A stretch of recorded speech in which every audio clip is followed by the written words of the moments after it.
네, 오늘 하나님 나라 신학 시리즈 15번째 시간을 우리가 갖습니다. 이제 한 7번, 8번 정도면 이제 대부분의 내용은 다 마무리가 될 것 같은데요.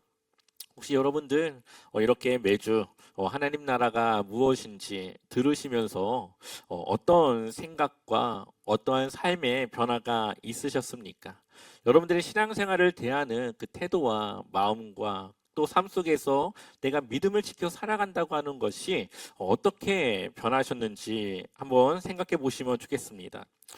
저는 이 하나님 나라라고 하는 이 신학을 알게 되면서 정말 이 구원이라고 하는 것이 막연한 그러한 기다림이 아니라 이 자리 반드시 하나님을 믿는 그 순간 하나님의 나라를 살아갈 수 있는 그런 하나님의 은혜가 우리에게 주어졌다라는 사실을 알며 그렇게 살아가는 그 신앙생활 가운데 많은 변화와 또 삶을 대하는 자세가 변화되어지는 것을 경험하며 지금까지 오고 있습니다. 아마 많은 그리스도인들이 또 여기 계시는 많은 또 성도님들도 예전에는 천국과 구원을 아마 기다려야 되는 죽음 이후에 우리가 가야 하는 그 어떠한 곳으로 생각하셨을 겁니다. 저처럼 모태신앙으로 어릴 때부터 교회를 다녔던 그런 사람들은 어릴 때부터 그렇게 배웠기 때문에 구원의 확신을 가져야 했고 그 확신을 가지고 있으면은 천국에 들어갈 수 있는 티켓을 가지고 있는 것처럼 그것을 지키기 위해 믿음 생활, 신앙 생활을 해야 된다라고 생각하며 살아왔습니다. 문제는 구원의 확신을 가진 이후의 삶이 문제인 것이죠.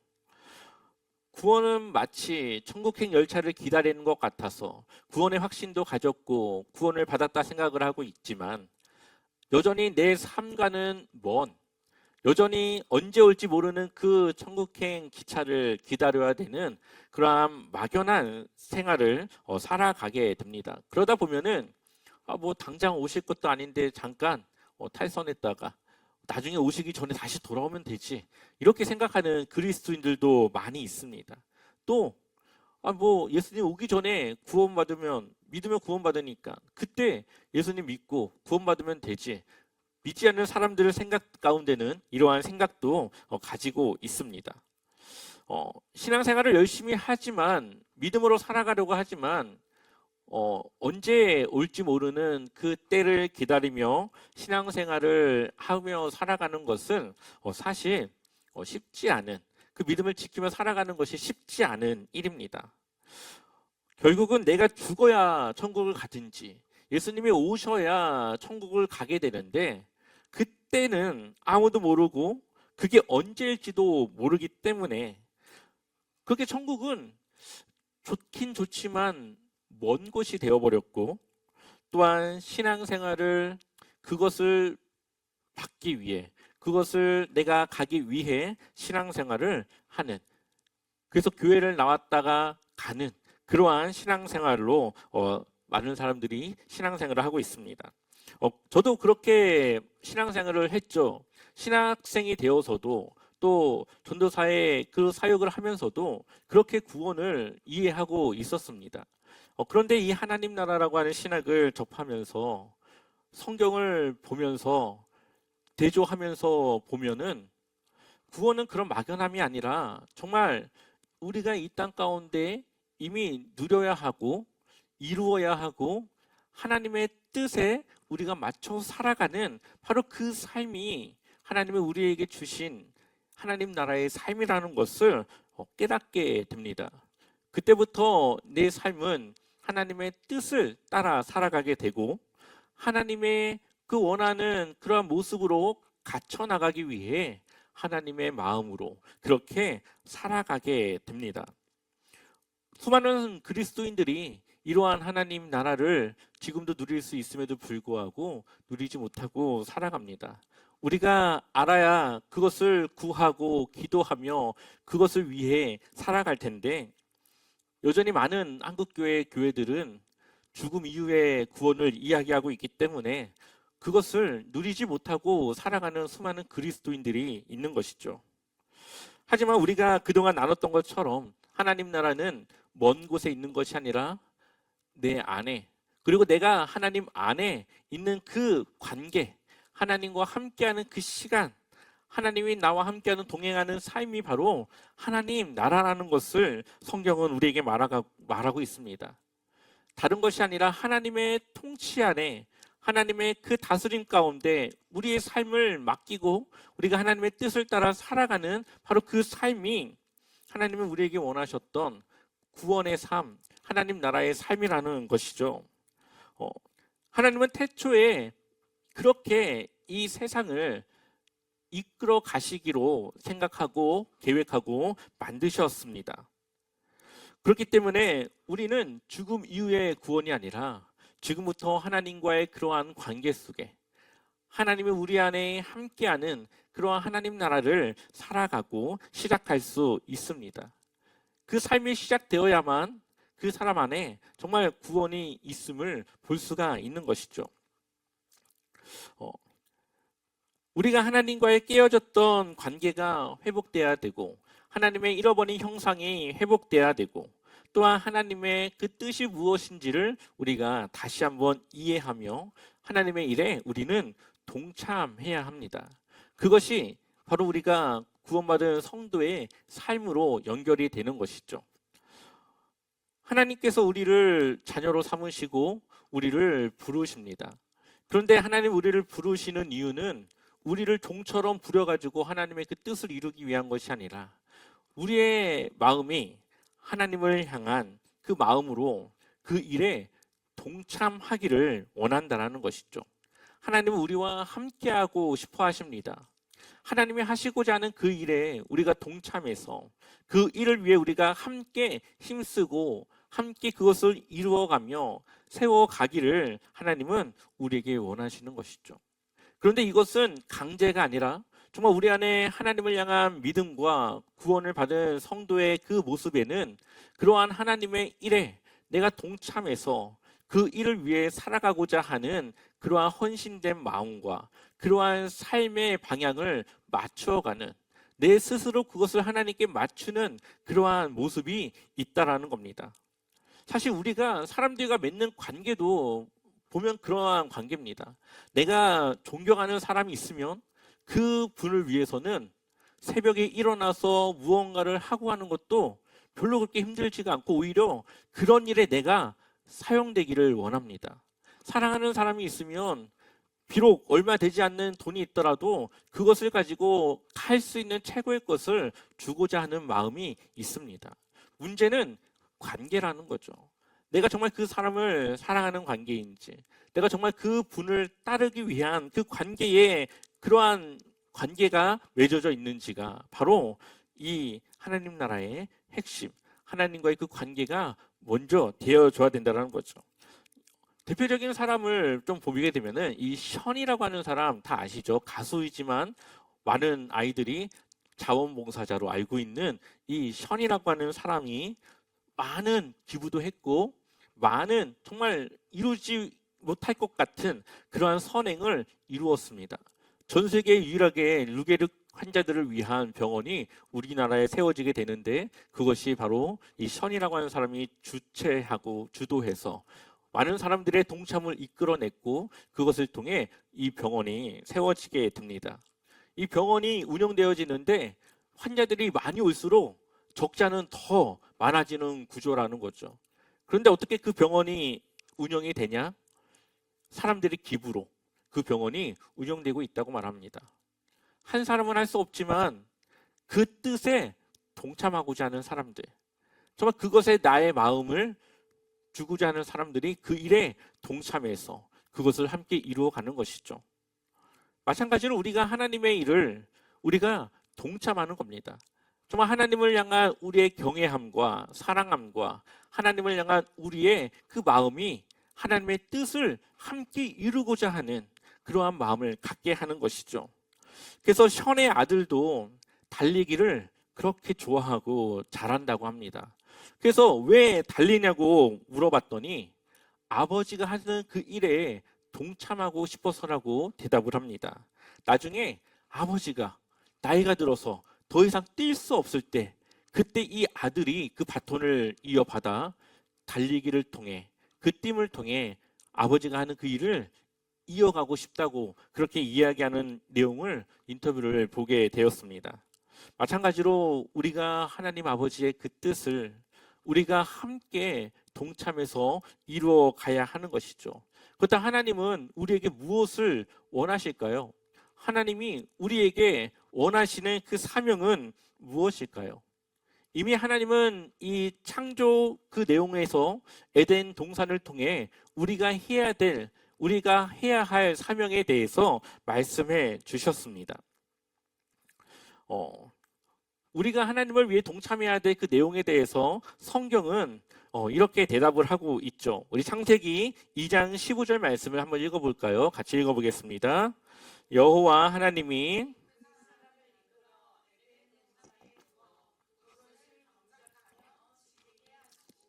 아멘.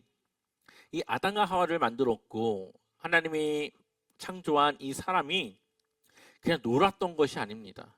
하나님은 이 사람에게 에덴 동산에 있으면서 경작하고 지키도록 하셨습니다. 그러니까 해야 될 일을 부여해 주신 것이죠. 우리가 하나님 나라를 살아간다라는 거, 혹은 우리가 정말 온전한 구원을 이루었을 때 우리는 그냥 노는 것이 아닙니다. 그곳에서 하나님의 뜻을 위해 우리는 동일하게 하나님을 위해 살아가게 됩니다.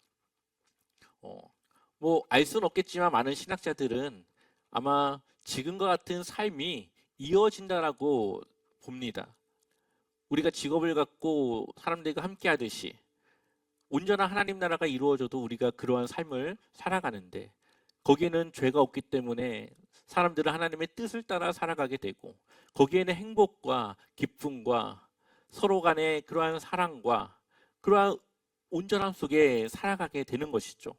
하나님은 바로 우리가 그러한 삶을 살아가고 그러한 세상으로 이 세상에 하나님의 나라를 세우고 나아가기를 바라고 있습니다. 그래서 창세기 1장 26절에서 28절을 보면 우리 한번 읽어볼까요? 함께 읽겠습니다. 하나님이 이르시되 우리의 형상을 따라 우리의 모양대로 우리가 사람을 만들고 그들로 바다의 물고기와 하늘의 새와 가축과 온 땅과 땅에 기는 모든 것을 다스리게 하자 하시고 하나님이 자기 형상 곧 하나님의 형상대로 사람을 창조하시되 남자와 여자를 창조하시고 하나님이 그들에게 복을 주시며 하나님이 그들에게 이르시되 생육하고 번성하여 땅에 충만하라 땅을 정복하라 바다의 물고기와 하늘의 새와 땅에 움직이는 모든 생물을 다스리라 하시니라. 아멘. 하나님 우리에게 어떠한 사명을 주셨습니까? 이 세상을 다스릴, 이 세상을 하나님의 뜻에 따라 하나님을 대신하여 하나님의 대리자로 또 하나님이 주신 청지기의 사명으로 이 세상을 하나님의 뜻에 따라 다스리고 관리하고 경영해야 될 사명을 주신 겁니다.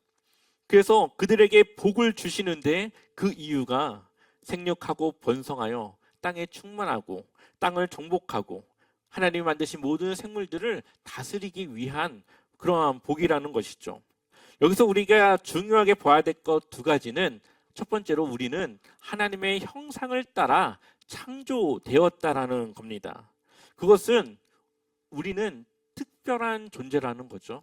하나님은 많은 피조물을 창조하셨지만 우리는 그 피조물들과 격이 다른, 차원이 다른 하나님 앞에 특별한 존재로 창조되었습니다. 그 증거가 바로 하나님의 형상을 따라 창조하신 것이죠.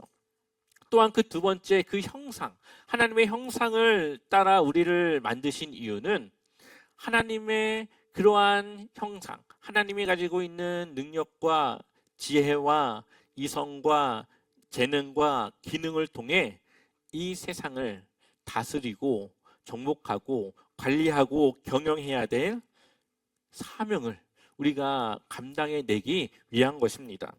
그래서 땅을 돌보고 세상을 하나님의 뜻대로 발전시키고 또한 창조 세계를 우리는 책임져야 될 그러한 존재로 부름을 받은 것이죠.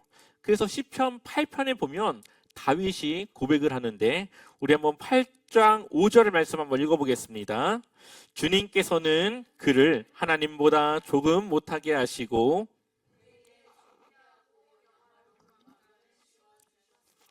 아멘. 여기 보면 하나님보다 조금 못하게 하셨다고 기록이 되어져 있죠. 개역개정 이전에는 천사보다 조금 못한 존재로 표현을 했습니다. 그 이유는 어찌 이 사람이 하나님보다 조금 못한 존재로 표현할 수 있냐라는 것 때문에 번역을 천사보다 못한 존재라고 번역을 했습니다. 그런데 개역개정에서 번역을 하면서 원어 그대로 하나님보다 못한 존재로 우리를 지으시고 창조하셨다라는 거죠. 우리는 특별한 존재입니다. 조직 신학을 보면 천사가 타락을 했고 그가 사탄이 되었다라고 이야기를 합니다. 많은 주장이 있지만 대표적으로 그러한 주장을 하죠. 천사가 타락했지만 하나님은 천사를 위해 목숨을 내놓지 않았고 그들을 회개시키지 않았고 그들은 그냥 그러한 존재로 버려졌습니다. 근데 우리는 어떻습니까? 죄를 지었지만 하나님 우리를 위해 자신의 생명을 주셨고 우리를 자녀 삼아 주시기 위해 하나님이 먼저 그 은혜를 베풀어 주셨습니다. 왜냐? 우리는 하나님의 형상을 따라 만들어진 아주 고귀하고 귀한 존재이기 때문이죠. 우리는 정말 그러한 하나님 앞에 정말 특별하고 정말로 무엇과 바꿀 수 없는 그러한 존재라는 것을 기억해야 됩니다. 그래서 우리를 하나님보다 조금 못하게, 하나님의 그러한 창조의 능력은 없지만 그래도 과학을 발전시켜서 무언가를 만들어낼 수 있고 생각을 해서 무언가에 대해서 계획을 세우고 정복을 하고 할 수 있는 하나님의 그러한 형상의 모습들을 우리에게 주셔서 우리가 충분히 이 세상을 관리하고 경영할 수 있도록 우리에게 하나님의 형상, 하나님의 그것을 우리에게 주신 것이죠. 그래서 또 이어서 시편 8장 6절에서 우리 8절까지 한번 읽어보겠습니다. 주님께서 손수 지으신 만물을 다스리게 하시고 모든 것을 그의 발 아래에 두셨습니다. 크고 작은 온갖 집짐승과 들짐승까지도 하늘을 나는 새들과 바다에서 놀고 있는 물고기와 물길 따라 움직이는 모든 것을 사람이 다스리게 하셨습니다. 아멘. 하나님보다 조금 못한 존재로 지은 이유가 무엇입니까? 하나님이 손수 지으신 이 만물을 우리가 다스리게 하기 위함이라고 고백하고 있습니다. 그러니 우리는 하나님의 창조물 중에서도 특별하고 다른 피조물들과 구별되는 존재라는 것이죠. 이것을 흔히 창조 명령, 문화 명령이라고 이야기를 합니다. 하나님의 그 창조하실 때의 그 사명이 여전히 우리에게 주어졌고 이제 하나님과의 관계를 맺은 우리는 바로 그 사명에 동참해야 되는 하나님이 이루시고자 하는 그 나라를 세우기 위해 우리가 함께 해야 되는 그 사명이 주어졌다라고 하는 것입니다. 그래서 우리는 이 땅이 예전에는 이제 종말이 되고 마지막 때가 되어져서 이제는 이 지구는 다 파괴되고 우리는 새로운 그런 하나님의 나라로 이주하는 그러한 구원을 듣고 그렇게 알고 있었죠. 그러나 성경은 하나님이 만드신 이 세상을 없애는 것이 아니라 새롭게 하셔서 하나님의 나라를 이 땅에 세우시겠다라고 이야기를 하고 있습니다. 이렇게 하나님의 창조 질서를 따라 우리에게 주신 이 사명을 따라 살아가는 이것이 바로 하나님 앞에 우리가 드리는 예배라는 것이죠. 이 자리에 와서 드리는 것도 하나님을 경배하고 섬기는 예배이지만 하나님이 우리에게 정말 원하시는 예배는 우리의 삶에서 하나님이 주신 그 사명을 따라 우리가 하나님의 그 명령을 수행하며 살아가는 그것을 우리에게 원하십니다. 그래서 로마서 12장 1절을 보면 그러므로 형제들아 내가 하나님의 모든 자비하심으로 너희를 권하노니 너희 몸을 하나님이 기뻐하시는 거룩한 산 제물로 드리라. 이는 너희가 드릴 영적 예배니라. 아멘. 우리의 삶을 하나님 앞에 내어드리는 것, 그리고 하나님의 뜻을 따라 살아가는 것, 이것이 바로 우리가 하나님 앞에 드리는 영적 예배라고 말하고 있죠. 그것을 위해서 우리는 어떻게 해야 될까요? 2절 한번 읽어보겠습니다. 너희는 이 세대를 본받지 말고 오직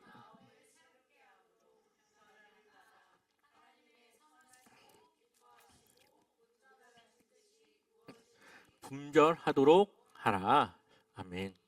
악한 이 세대를 본받지 말고 옛 나의 그 마음을 새롭게 해서 그것을 변화시켜서 이제는 그 변화된 새 사람의 모습으로 하나님의 뜻이 무엇인지를 분별하며 살아가는 그러한 예배의 삶을 우리가 살아가야 됨을 말하고 있습니다. 그러니 우리가 주일에 나와서 예배드리는 것도 중요하지만 우리는 그 예배를 통해 하나님의 말씀으로 충전되고 하나님이 주신 그 마음을 회복해서 한 주간의 그 삶의 예배에 우리는 나아가는 겁니다. 그래서 저는 이 주일에 많은 예배가 또 많은 모임과 활동이 성도들을 때로는 피곤하게 하고 쉴 시간조차도 없게끔 만드는 것을 보게 되는데, 그것보다도 저는 주일을 조금 쉬고 주일을 쉬고 월요일 날 충전된 그 에너지를 가지고 한 주간을 살아가야 된다라고 생각을 합니다. 물론 누군가는 많은 사람들과 활동과 모임을 통해 충전이 되고 또 그렇게 함으로써 새로운 그런 마음을 갖기도 하죠. 그런 사람들은 또 그러한 모임을 가지고 그러한 충전을 갖지만, 또 누군가는 정말 야근을 하며 일주일 정말 너무나 피곤하게 살았는데 주일까지도 아침부터 저녁까지 쉬지 못하고 또 저녁에 들어가서 자고 바로 또 월요일날 출근해야 되는 그러한 많은 신앙인들이 있습니다.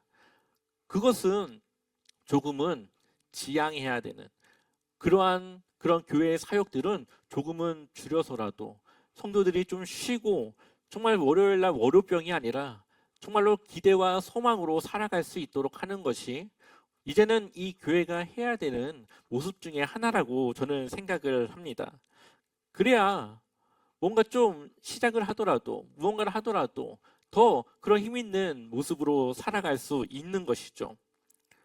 자연 만물은 하나님이 창조하신 그 질서를 따라 예배합니다. 산은 산에게 준 그 모습대로, 또한 이 바다는 바다가 부여받은 그러한 하나님의 그 창조된 모습으로 하나님을 예배하죠. 성경은 온 하나님의 피조물이 하나님을 향해 예배한다라고 말하고 있습니다. 각자에게 준 그 특성대로 하나님이 부여한 그 모습대로 하나님을 창조하는 것이죠. 그렇다면 우리는 어떻게 하나님을 예배할까요? 하나님의 형상, 하나님께서 우리에게 주신 그 형상을 따라 우리는 하나님을 예배하는 겁니다. 하나님이 우리에게 살아가길 원했던, 정말 하나님이 사람을 만들 때 이러한 모습으로 살아갔으면 하는 바로 그 모습을 따라 살아가는 것이죠.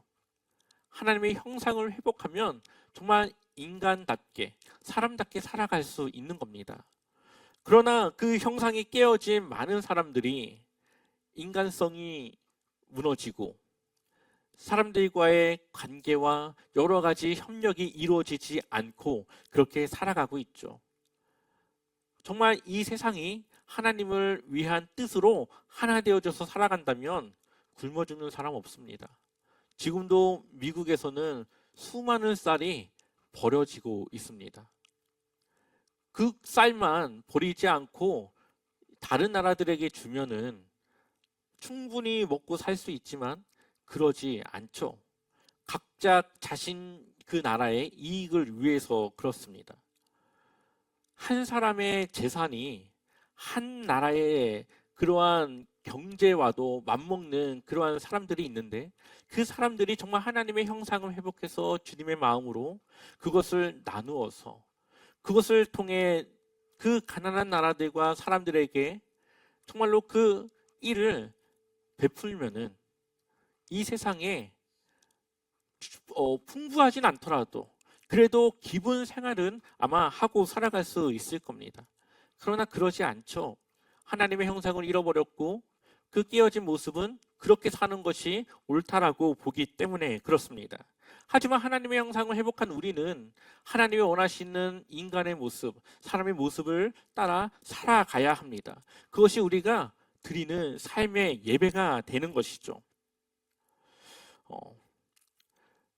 그러나 이 세상에 많은 사람들이 그렇게 살아가는 이유는 이 세상이 끝나면 모든 것이 끝난다라고 생각을 하고 있고 이 지구는 언젠가는 멸망이 없어질 거라 생각하고 있기 때문에 그렇습니다. 많은 교회와 많은 성도들이 또 그렇게 알고 있는 이유는 아마 이 베드로후서 3장의 말씀을 아마 바탕으로 하고 있을 거라고 생각이 듭니다. 한번 우리 읽어볼까요? 그러나 주의 날이 도둑같이 오리니 그 날에는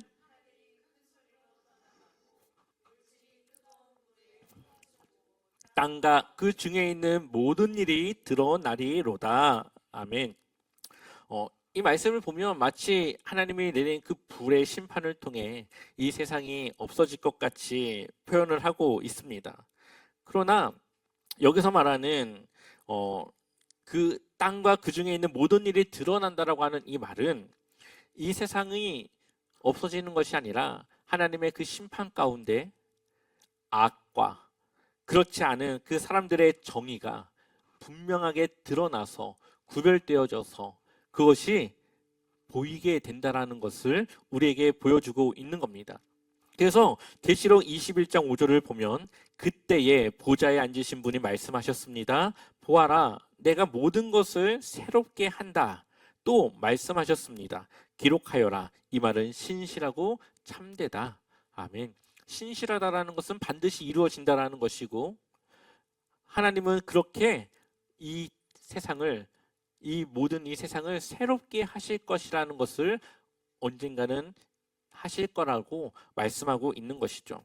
하나님은 이 세상을 버리는 것이 아니라 또 다른 세상을 하나 더 만들어서 우리가 그곳에 가는 것이 아니라 지금 우리가 살아가고 있는 이 세상을 새롭게 하시고 그곳에서 우리가 이제 하나님과의 그러한 삶을 누릴 수 있도록 하시겠다라고 말씀하고 있는 것이죠. 그러니 우리는 새로워질 이 세상이 더 유지될 수 있고 더 하나님의 뜻대로 운영되어질 수 있도록 우리는 우리의 삶의 영역에서 그 일을 하는 겁니다. 그것이 하나님이 우리에게 주어주신 사명이고 우리가 우리의 삶 속에서 드리는 예배인 것이죠. 바로 그것이 우리에게 부여된 이 세상을 다스리는 것이고 관리하는 것이고 경영하는 것입니다. 그래서 우리에게 하나님이 주신 이 청지기적 사명이 우리에게 부여해졌고 우리는 가정에서 혹은 직장에서 또 누군가의 만남에서 하나님이 우리에게 원하셨던 그 모습으로 우리가 그곳에서 하나님의 그 형상을 드러내고 하나님의 그 빛을 우리가 바라는 것이 우리가 해야 될 사명이며 우리가 바로 하나님 나라를 그곳에 이루며 세워가는 그 일이라는 것을 우리가 기억했으면 좋겠습니다. 빛은 막 밝아지려고 애쓰지 않습니다. 그냥 보면 딱 빛입니다. 마찬가지로 하나님의 형상을 회복한 우리의 삶은 누가 봐도 하나님의 모습이 드러나고 누가 봐도 정말 하나님이 우리에게 주신 그 사랑이 묻어나는 그러한 삶으로 나타나는 것이죠. 여러분이 하는 것이 아니라 여러분 안에 있는 성령께서 그러한 삶으로 살아갈 수 있도록 우리를 이끄시고 우리의 생각과 마음에 그 마음과 지혜를 주시어서 우리는 그분의 그 주시는 마음과 생각을 순종하고 살아가면 우리는 그러한 하나님의 형상을 회복하며 드러내며 살아갈 수 있는 것입니다. 오늘 하루 그리고 한 주 여러분들의 남은 그 삶을 그렇게 하나님의 사명으로 채워가는, 그렇게 하나님의 형상을 누군가에게 드러내고 그곳이 하나님의 나라가 되어지고 하나님의 귀한 그런 세상이 되어질 수 있도록 여러분 모두가 각자의 위치에서 그렇게 주님의 주신 그 청지기적 사명을 감당하며 살아가시기를 주님의 이름으로 간절히 축원합니다.